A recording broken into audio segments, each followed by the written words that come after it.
Time now for the Educated Retirement Show with your host, Jay Kaplan. Jay discusses reverse mortgages and can answer your questions at 951-922-3532. Call lines are open at 951-922-3532. And now, here's Jay.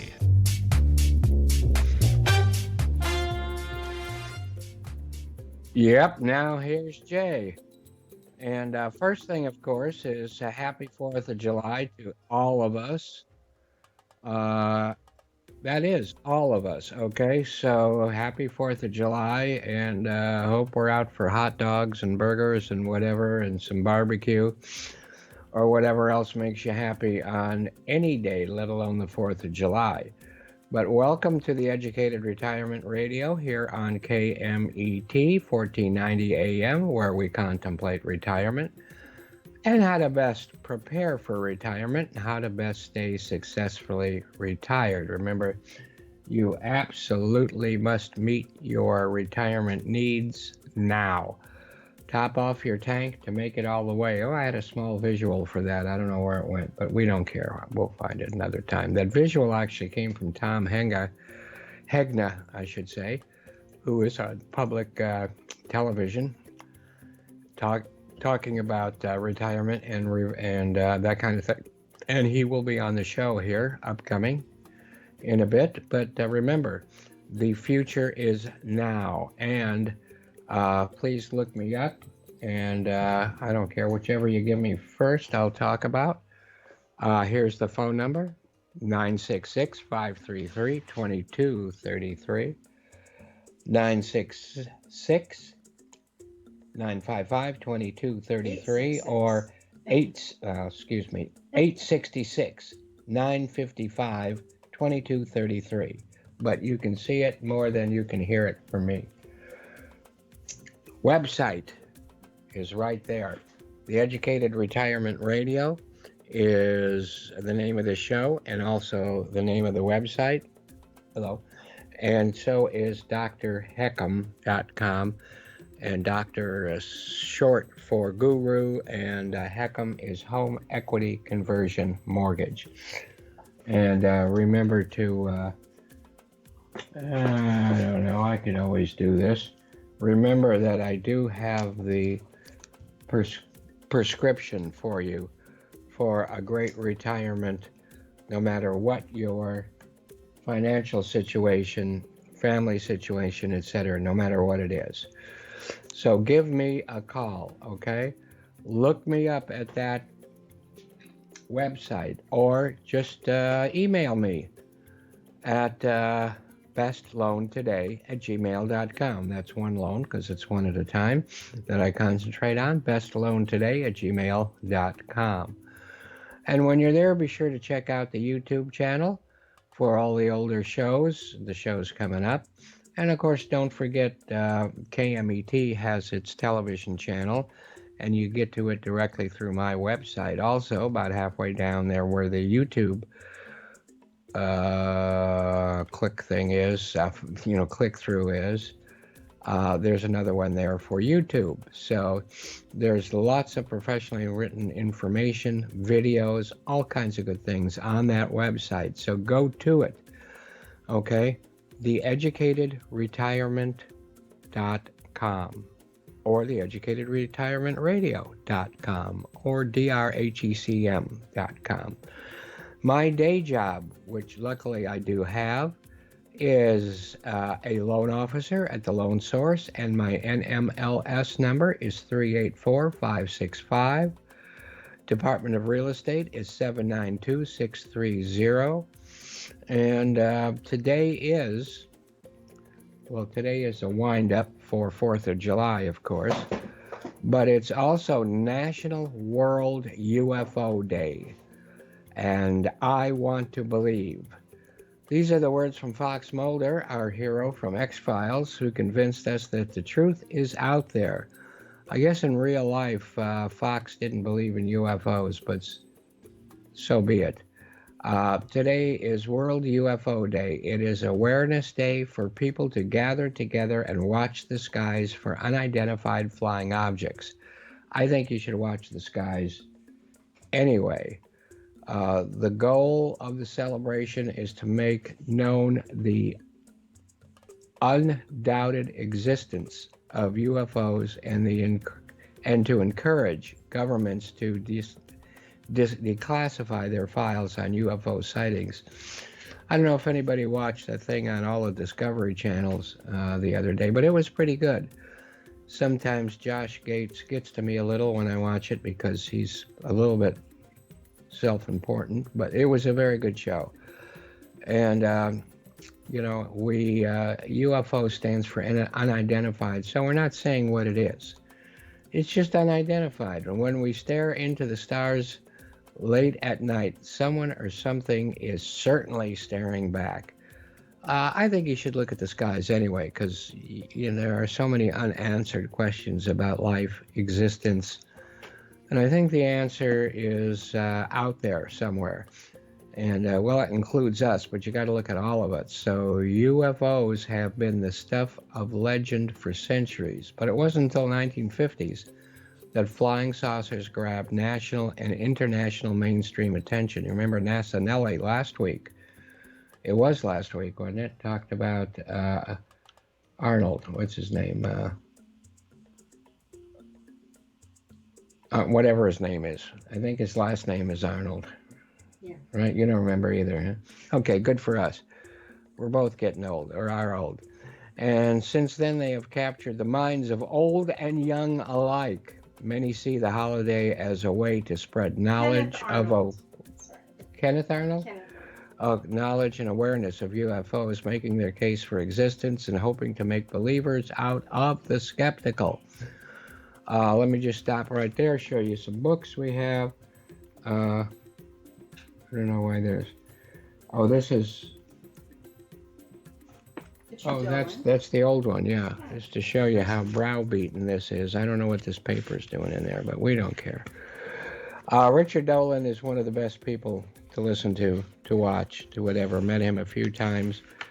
And he signed the book, I can't find where, to Jay.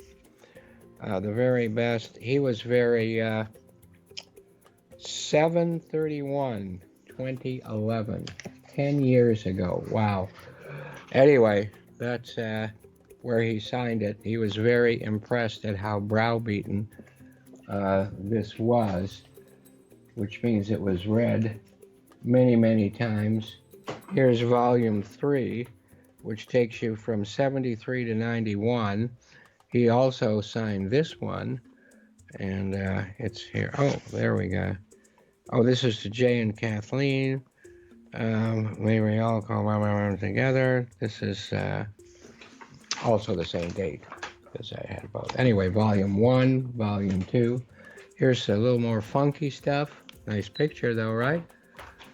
And not sure about this book, but so be it. By the way, there's one or two more books on the stand where I sit down and listen to stereo. You might want to bring those. No?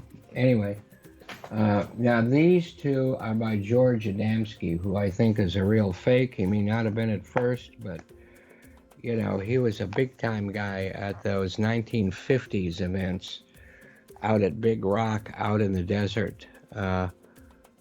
He would describe his trips that he actually took to Venus, and don't know why NASA hasn't adopted his information exactly, but it's true.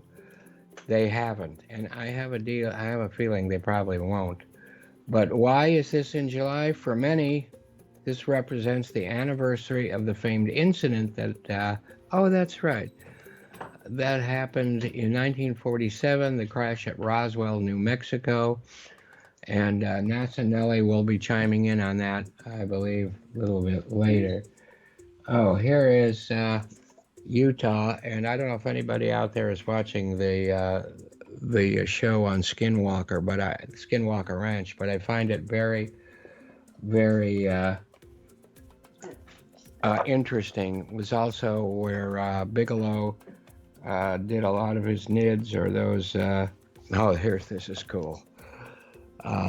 This one, if you watch, which I recommend, that you watch the Hellier. There's 2 seasons now, but in any case, I'm not going to get into that because it'll take the rest of the 2 hours.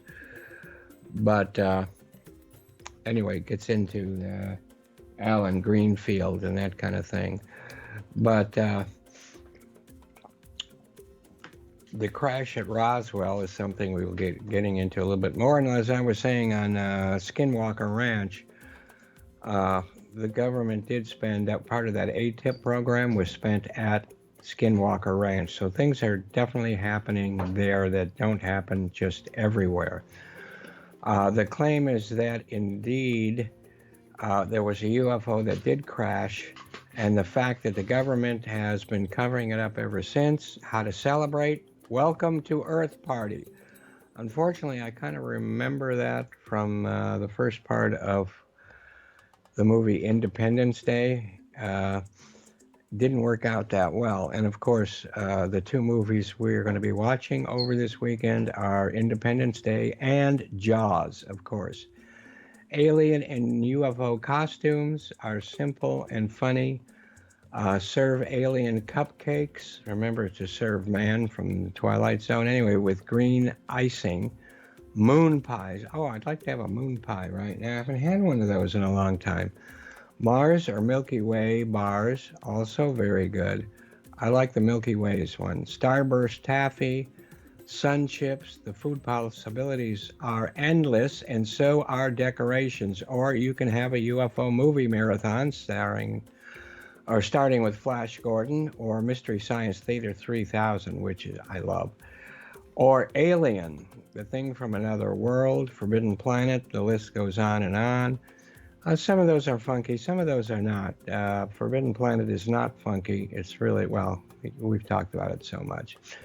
And it's okay for our minds to be off in outer space. It's also National Cherry Pit Spitting Day, which is actually on the 3rd. And, oh yeah, bring that, there we go. And I wondered if I should start spitting these at the screen here. Boy, that looks good, but I'll wait till break time. Yes, it's a real holiday. In 1974, Herb Techman of Michigan held a cherry pit spitting tournament as a joke at a picnic. It was a hit and has been held annually since. Little did Techman know that at the time it would become an annual event, perfect for 4th of July weekend, summer, and when fresh cherries are available in abundance. The record of or on cherry pit spitting is over 110 feet by Brian Young Gun Kraus in Eau Claire, Michigan, in 2004. The 45th annual International Cherry Pit Spitting Competition was held in Michigan in 2019 and streamed live on ESPN. And the competition has also been featured on the website, The Wall Street Journal. The competitors for cherry pit speaking are also in Canada, Germany, France, Japan, and Australia. So let me show you a few pictures. There we go. I'm not sure who this is, whether this is our famous spitter or not, but you see that there's the pit right there. Looks like he got all of the cherry off for him. Well, it looks like a lot of the cherry is still in there. This might be the other guy, don't know. And there's the pit right there. Looks like a zit, but it's actually a pit, just having been shot into space. Here's another one. Oh, one more for you. And I guess you have to stay on a platform because you're going to want to move forward and get your pit out an extra few inches if they don't hold you back to a specific platform. So notable contestants are Michigan's Rick Pellet Gun Cruz, Gentleman Joe Lessard Sr. from Ontario, and Martin Salter, the Phantom of the Orchard, from the Canadian Pit Competition. And speaking of all that, what do we believe in this show? We believe in challenging the status quo, and we believe that families and people need to be active and not reactive. And as our guest, a little bit later, we are going to be joined by Valerie Vandezilver. If you've been listening to the show for a while, you'll know what a great speaker and what great subjects she covers. Also, you may recall that her husband did that Peking to Paris race in, I think, a 1934 Buick or something close to that. But we'll get to her in just a moment or so. But we'll get back to a little of our nostalgia, get that started at least for another couple of minutes, then we'll take a break. And, or Sean, should we take a break right now? Is this a good spot? Okay. Ken Curtis was born on July the 2nd. That is close to today. He was born 1916 and he passed away in 1991. Now, we've talked a lot about him and I've learned a lot about him lately. There he is. I believe this was after he took the place of, what's his name? Frank Sinatra. On Gunsmoke. Dennis Weaver. Dennis Weaver on Gunsmoke. But he was also kind of a regular on Gunsmoke before that also.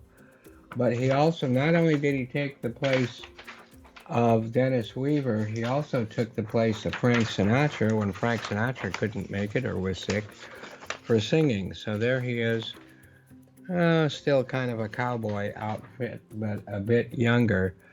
And, we all know him from Gunsmoke.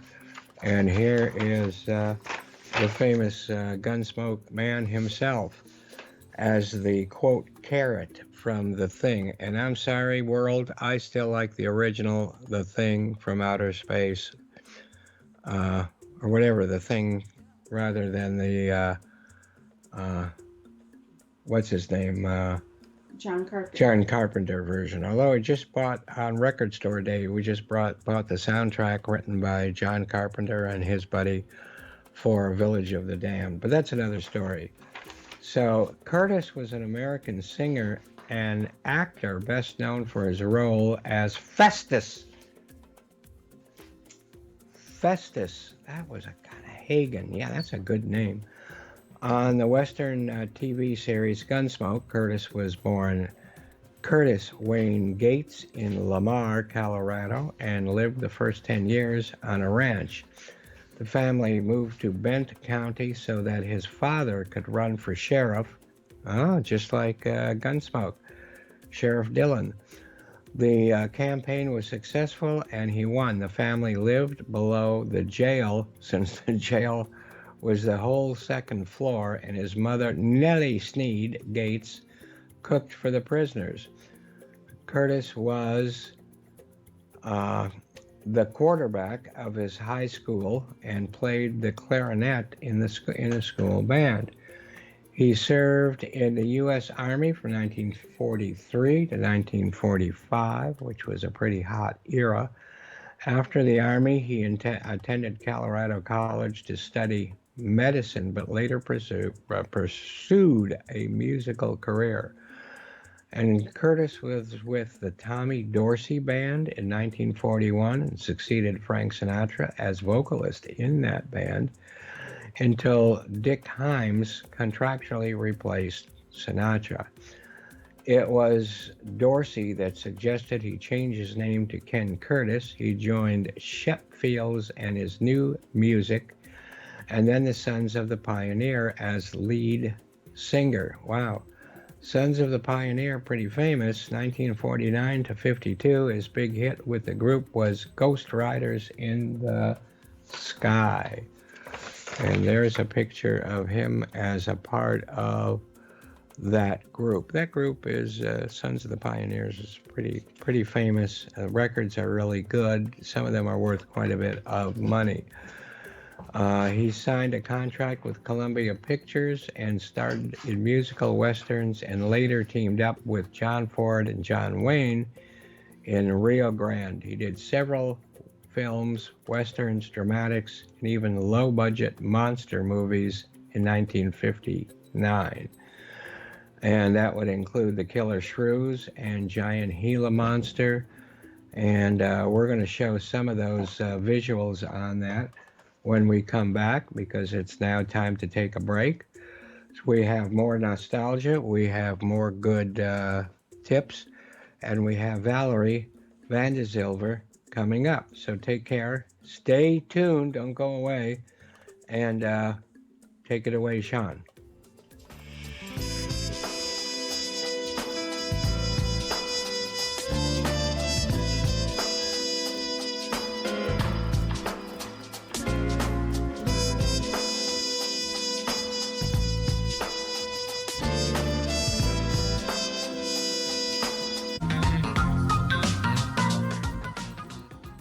Well, here we are back at KMET, your home planet. And this is Jay at the Educated Retirement Radio. And as promised, we have Valerie, who, as you recall, has been with us a couple of times before. Maybe, I don't know, my memory. And so we refer to her as a repeat offender. And her husband took that trip from Peking to Paris. That was in an older Buick. Was that a 34 Buick or something like that? No, it was a 1926 Buick, actually. Like I said, a 1926 Buick. Yeah, I thought that was right. Boy, what a great adventure. Anyway, what we're going to get into a little bit first and foremost, we're going to let Valerie introduce herself, tell us all about her and her businesses, because she's got more than one. And she wants you to call her and contact her for any of those businesses. So let's let Valerie, let's give her a minute to give all of her information out, please. Thank you so much. And I'm so glad to be here again today. I love being on the show, and thank you for inviting me. My name is Valerie Vandezilver. I do have multiple businesses. I'm a real estate broker with eXp Realty, the fastest growing company in the world, as a matter of fact.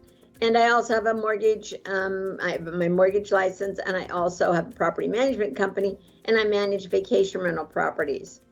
So we do have several businesses going on here, and we love our customers in all of them.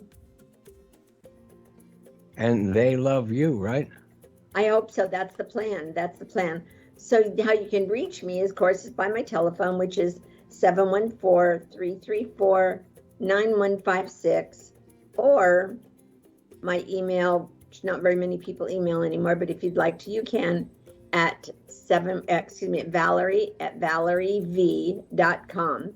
If anybody's interested, maybe they can ask them. I can send them that information separately. Okay, great.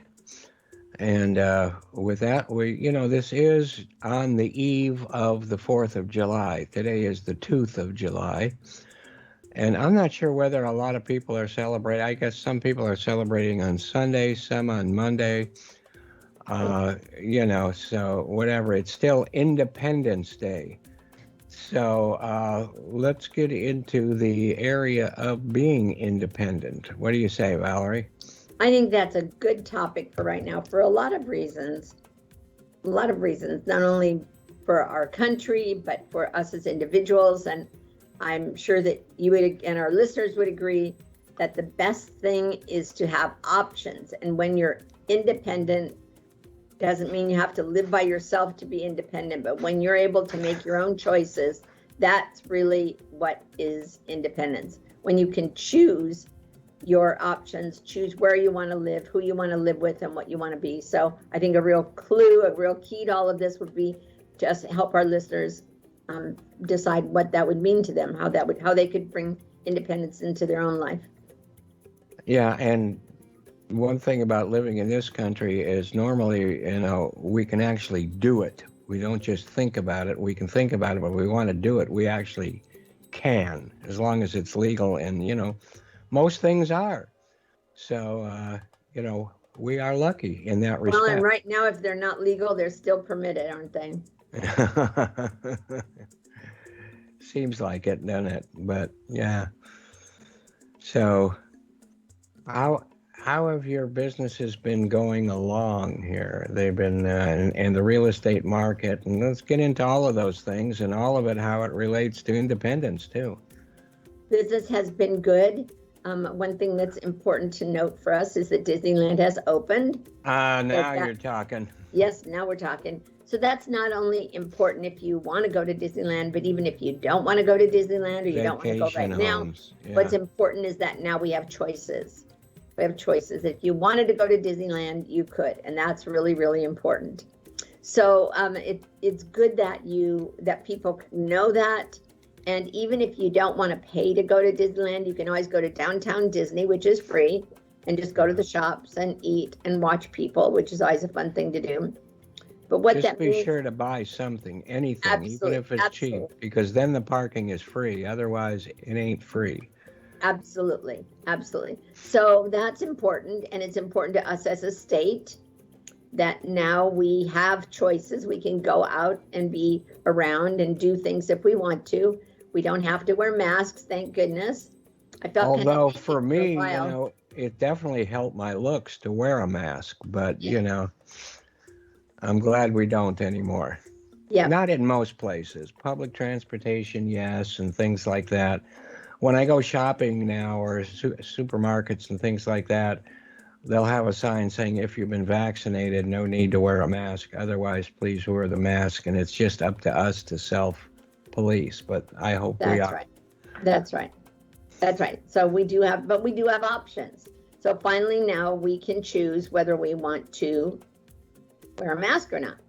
And some people still do, and some people don't.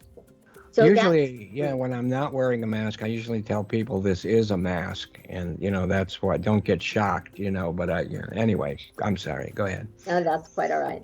That's quite all right. So those are things that I think are important. We've all felt like our independence was taken away, and it may have been, but now it's back. So that's really important to know. Well, one choice we had was whether we wanted to live or not. And that choice meant wear a mask. So I didn't feel that, restricted by the mask situation. I'm glad we did. I wish we had done it even more earlier on, but it is what it is. And sure looks like we're coming out of that now, and I'm really happy. Yes. But doesn't that it seems to me that would affect your vacation home business too, having Disneyland open. It absolutely has. Yes. Finally, we have people coming back to Disneyland, and that's great. So now we have people who had waited for their vacations because a couple things. They didn't want to wear a mask on an airplane. They didn't want to travel with a mask. And the other thing is that they couldn't get into Disneyland, and now they can. And when Disneyland first opened, you had to be from the state of California to get into Disneyland. Now you can get into Disneyland whether you're from another state. So that definitely or from Mars or whatever. Yeah. Now, I haven't been back yet, but I had, before all this happened and I got sick and all that, we had passes, and we used to go all the time. And unfortunately, they don't have the passes available. Hopefully, they've got something taking its place here pretty soon. Because with a pass, it was always nice just to go to look around, watch people, have lunch, not worry about whether we're getting our money's worth by number of rides or anything like that.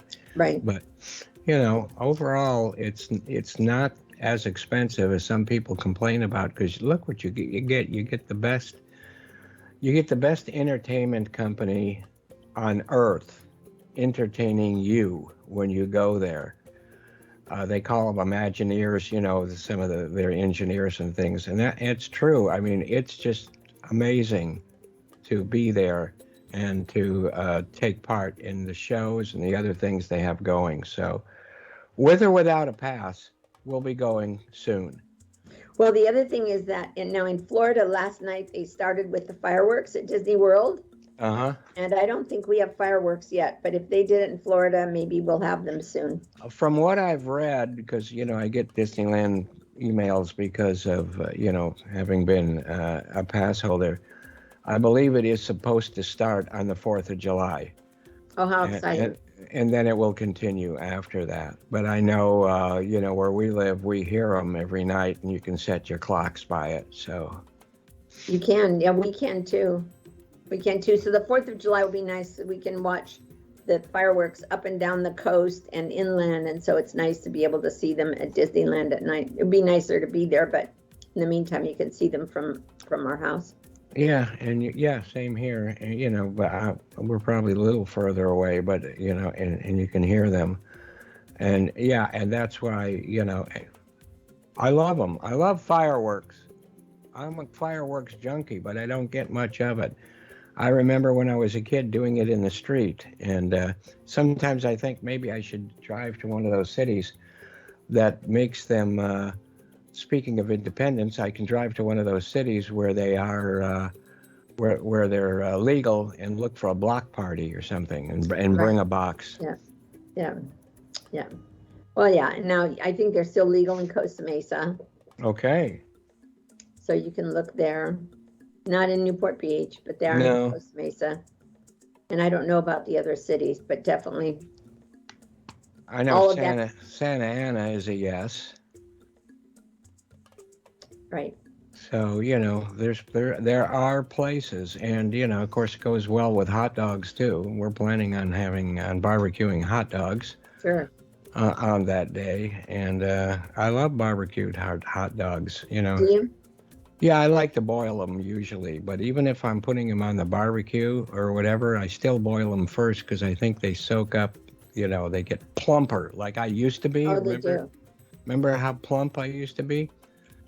I do remember. Yeah, I used to be just like a knockwurst or a bratwurst, and now I'm just, you know, well, we won't say it, but I'm pretty skinny. 152 pounds, by the way. Is that right? Yeah, and that's been holding that way the last few months. So, you know, I've been trying to have milkshakes. Speaking of choices, been having lots of milkshakes and hot fudge sundaes and things like that, but it doesn't seem to help, but it sure tastes good. My goodness. My goodness. Yeah, that does taste good. So speaking of choices, you get to decide whether you want to. That's right. And if I want to, I have choices of where to go. That's right. So where are your favorite ice cream places, Jay? Well, it's hard to tell because I haven't been out in such a long time. 31 Flavors, I think, is always consistently good. So, you know, there is that. And can't think of two. I mean, they're everywhere. But there used to be more specific ice cream parlors. We don't seem to have as many anymore. But 31 Flavors is still all over the place. And of course, So let me give a plug for a couple of independent ice cream places. of course, There's the Thrifty Drugstore. Remember that? That was good ice cream and it's still being sold at where? CVS? Somewhere. I forgot where it. Maybe it's the other one. Doesn't matter. Well, I'll plug a couple of independent places. Nail On it. Harbor Boulevard in Anaheim is a place called Joe's Ice Cream. Oh, and that's Joe's not is- far from Disneyland, is it? No, it's not south of I Disneyland. You I move see it to a lot, facility. and Yeah. that's good idea. Good idea. Thank you. Yeah, absolutely. Absolutely. He does a great job. And then also there's a place in Costa Mesa called The Straw. The Ah, Straw is the most creative and interesting milkshake place. now you're talking like You know, you need to look it up. If I was going to anyone say you're listening- talking like a man, but I know better. But you're Oh, if Okay, anyone listening loves to have milkshakes, look up The Straw. It's You know, I've called been to a place I think called Salt and Straw or something like that in LA, which was also very good, downtown LA. But I'm going to be looking for the Straw. Maybe I have to wait until tomorrow, but I want that fast. So let me tell you about The Straw. The Straw is owned by a young man who had been a bartender. And when you're a bartender, part of the important role is to make your drinks look good. So he was Yeah. inspired to start a milkshake place. And it's right off of Bristol and I'll look it up. I'll tell you. And anyway, Please so do. you look up his milkshakes he has a s'mores milkshake, and he has one that he calls the street, and he has one that's has pieces of cake in the top of it. and cotton candy, and they're all different colors, and they're pretty amazing, and definitely worth looking up, and definitely worth going there. Okay, whether you need to gain weight or not. Exactly, and you can yeah. drink them outside and sit and listen to music. And I'm here to tell you, some people you can have lots of milkshakes and not gain weight, and that's me. So what can I say? Yep. So this place is on Baker Street and Baker and Fairview. In Oh, Costa Mesa. okay. Baker. It's called The Straw Modern Milkshakes. If you look at it, you'll fall in love quickly with what you could have there. Well, that's worth the whole show right there, other than, Right of course, there. having you on. Right there. That's it. Wow, that's great. So now celebrate your independence by going to get those milkshakes, and you can bring them home and watch Independence Day or Jaws, because those are our two movies we're going to be watching this weekend. Is that right? Well, we always do. Every 4th of July, it's Jaws, because that's a 4th of July movie. And of course, Independence Day, which is, self-explanatory. Sure. Very different, but they're both kind of, well, they both have people that eat, they both have entities that eat people. So it's got that going for it. But yeah, but they're both a lot of fun, those movies. Yeah. So I think with independence comes the ability for people to choose. And right now, of course, with interest rates as low as they are. My God, are they low or what? Well, I know that buying a home isn't so easy right now. You can't especially get your choice of property the first time. I know. But if you have the right agent, you can. We've had a lot of luck getting our offers accepted, getting people in the homes who wanted to buy new homes. Right. So I encourage people not to give up. No, I mean, is that a milkshake you're drinking right now? I bet it is, huh? Plain water. Oh, all right. How dull. No, that's all right. How Water dull, is I know. good for you. But the two sides, and this really surprises me how strong the market is. For one thing, homes are cheaper to get into because rates are lower. And unless you're paying cash, the amount you buy a home for is going to be predicated a great deal on the interest rate of the loan you're getting. So it is so low now that the cost of buying or the cost of owning the home is about the lowest we've ever seen it, I think, from that point of view. The other side of that same coin is that there are so many people now trying to take advantage of that. And just to throw in a little on the side, I think that being homebound in the lockdown last year made a lot of people think, hey, man, you know what? I need to be in a nicer house or a different house. But in any case, they're going so fast that you put it on the market, it could be gone within minutes, or a week sometimes is figured a long time. And a lot of times people are buying these homes for over the list price. And of course, if you're buying over the list price, the appraisal doesn't come in because the appraisals are going to lag a little bit in value. And you're going to have to come up with cash for that part. And when it comes to older people, a lot of times older people, and by the way, I'm one of those, they have a lot of cash because they sold the home they're in. So a lot of times they do want to buy a home for cash, and again, I'm not going to talk a lot about reverse mortgages because it's your time here now. But, it pushes them more and more to buy it with all cash. To tell a listing agent or a seller that you're going to put a reverse mortgage on it, it's not going to be real exciting because they probably think it takes forever. But like anything else, it takes a month or so.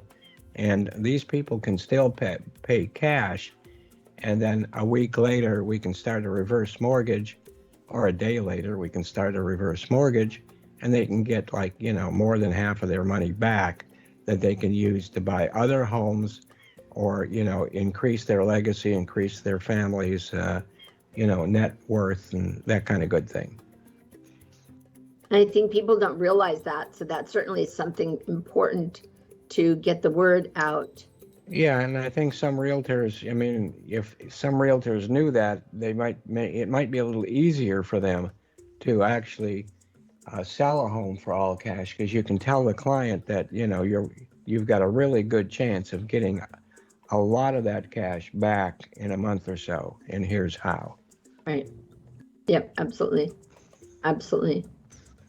And also then that puts them in a much stronger negotiating position if they can make an offer on a house on a cash basis or on a large down payment. Right, right. Goes a lot faster, and it's done. And that's what sellers want. They want it done fast, and they want to know that it's done. Right. And that's really going to close. Yeah, so I don't even know if they have many of those. You would know. Do they have those 16-day or whatever contingencies about a loan and this or that, or they just do away with that these days? No, they do. They do. And a lot of people will give up the inspection contingency, but then they'll still have a loan contingency, or they'll shorten the loan contingency to Yeah. being like 10 days or something, Yeah, which is, which we some- can do. yeah. If you're working with good people, and you people there watching us, you're looking at good people. And Absolutely. although I specialize in one thing, Valerie is much broader as far as what she actually specializes in and what she can help you with. So there. So we're going to go ahead and have Valerie, because I'm not sure how long Valerie's going to stick with us. You know that most of our guests are gone at 4 o'clock because they have whatever reason. And I think Valerie might be with us for at least another half hour or whatever. We'll see. We'll ask her at the time. Maybe we'll get lucky. But just in case, no matter what, we've got both of your Val's Vacation Homes and the Silver Realty Group logos up on the screen right now. So go ahead and tell us your contact information one more time. Great. Well, I'm glad to do it repeatedly, but right now, let me share it with you. My phone number, my direct number for your listeners is 714-334-9156. Please don't be shy about using that for a call or for a text message. 714-334-9156 is our number. And let me just say, you go ahead with your email and your website, but call Valerie no matter what. I mean, even if you're not ready to buy right now, even if you're not ready to sell right now, you want to get information and have somebody on your household board of directors like Valerie that knows a lot and you can get information from. And you want somebody also you can call for vacation homes when you're ready to do that. So go ahead and finish up. Sorry, I just wanted to make sure people know they should call you, even if they're not ready to act right now. Absolutely. Something came to mind this week with the tragedy in Florida. Oh, man, yeah. And I couldn't help but think about the importance of working through the sale transaction properly and having an agent who really understands certain parts of the transaction when you're buying in a condominium community. And it's my understanding that was a condominium community. I've heard a lot of people refer to it as apartments, but no, I think it was definitely condos. I think it was. And what a tragedy. But a couple of things come to mind. I would be so disappointed if I had sold a property to someone in that community and then found out that they didn't have the information they needed from the homeowners association. So if anyone here is thinking of buying a condominium, it's so important that you read all of the association documents. Now, most of the time, nobody wants to do that because they just think it's a bunch of legal eagle, blah, blah stuff. But actually, there are things in those documents that are really, really, really important. And let me just name a few. So first of all, you should not only read the CC&Rs and the bylaws and the articles of incorporation. Those are important. But if the CC&Rs were created, 30, 40 years ago, they are what they are. But what's really important is the minutes of the recent meetings of the board of directors. Ah, yeah.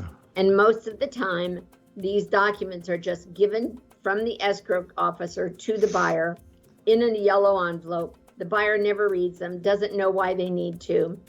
But what if? So what are some of the things that you would see in there? So for example, Jay, in the meetings of the association, which usually are monthly, people talk about things like they're going to change the rules about dogs, or they're going to change the rules about parking, or the people who live behind house number 123 have a big dog that's upsetting the whole neighborhood, or the people behind the house you're buying refuse to take their part in fixing up the fence, which is about to fall down. Just things like that, that if you read the minutes of the association, you would see that. But even more so, in this case, we've been hearing, and certainly I'm not an expert, but Yes, you are. And what if in some cases there were issues in that community, structural issues or construction items that needed to be taken care of? And what if those were being discussed in the board meetings and they were in the minutes and you bought there and you didn't know that because no one told you to read the minutes of the board of directors of the last 12 months? Yeah, not only that, but you know, you may not know what you're looking at particularly, but a good realtor will. Right. And how many realtors do you think actually read those when they're given? None. So why do Yeah. I? Because I think it's important that my buyers see this. We had a situation once, Jay, where my buyer didn't even get the minutes of the board meetings until she went to sign her loan documents. She was like 3 days from closing. Wow. She read the minutes of the board meeting and she read the financials, and the association was way upside down on their financials. They didn't have any reserves and they were about to raise the dues. Had I not been there and suggested that she look for those things, she wouldn't have known it. She would have closed escrow and the dues would have been raised. Or As there a might have been a surprise, special you know. assessment. Yeah, now those things on their own are not horrible, but they could be. It could But the be. worst thing about it is that it's a surprise. Right. And that's not what anybody wants. And you're just talking about a part of condo buying, but all buying of all real estate is like that. And, sellers should be the same way too. They should know what they're off out there. Absolutely. So this kind of goes along with our theme today of independence. You know, are you free from your lack of knowledge, right? Because having knowledge is freedom. It takes that burden off your shoulder of not knowing or being in a situation that you have been taken advantage of because someone didn't tell you you should read or find out. Right. So, I don't even know what realtors cost these days, and I don't need to because I know that they're worth it, period. But, if you're having second thoughts about selling on your own or buying without a realtor's help, you better have second thoughts about that because it's going to cost you so much more. It could, and could is a horrible word in this case. It could very well and probably will cost you a lot more than using a realtor. And if it doesn't cost in cash, it's going to cost in peace of mind. And peace of mind is something that's very precious. Yes, we have independence, but we only have life. We only have life for so long. And we want to be happy with that. Now, Valerie, we are getting ready to go to break for the news and that kind of thing. And I've really enjoyed it. And I can thank you so much for having been on it. Or if you would like to stay with us a little while longer, just let me know. Okay. Okay.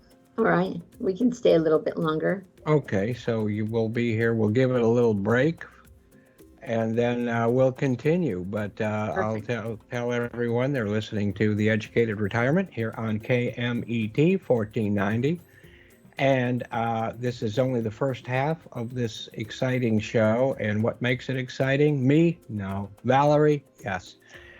So stay with us, and we'll continue speaking with Valerie. Take care. Happy 4th of July, by the way, one more time. Absolutely. And, Happy 4th to everybody. Sean, take it away.